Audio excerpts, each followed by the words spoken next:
गांव के पास एक छोटा सा विद्यालय था, जहां बच्चों को पढ़ाने के लिए गांव के ही बुजुर्ग मास्टर जी आते थे। वे बच्चों को पढ़ाने के साथ साथ नैतिक शिक्षा और जीवन की गहरी बातें भी सिखाते थे। एक दिन मास्टर जी ने बच्चों से एक सवाल पूछा, क्या तुमने कभी भगवान को देखा है?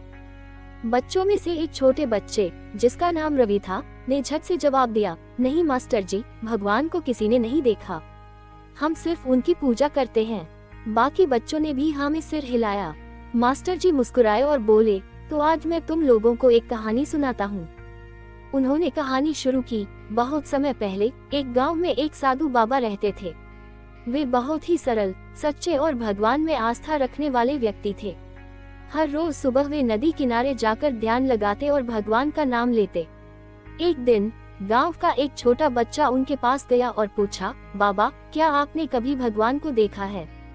बाबा मुस्कुराए और बोले, हाँ बेटा, भगवान हर जगह हैं। मैंने उन्हें महसूस किया है, उनकी उपस्थिति को अनुभव किया है। जब हम किसी की सच्चे दिल से मदद करते हैं, तो भगवान वही होते हैं। जब हम पेड़ पौधों, जानवरों और हर जीव के प्रति प्रेम और दया का भाव रखते हैं, तो हम भगवान को देखते हैं। मास्टर जी ने आगे कहा, बच्चों, भगवान को देखना समझना आसान नहीं है, लेकिन जब हम किसी की सच्चे दिल से मदद करते हैं, जब हम दूसरों के लिए अच्छा सोचते हैं, तो भगवान उसी क्षण हमारे साथ होते हैं। वे हमारे दिल में ही बसे होते हैं। रवि और सभी बच्चों ने मास्टर जी की बातों को ध्यान से सुना।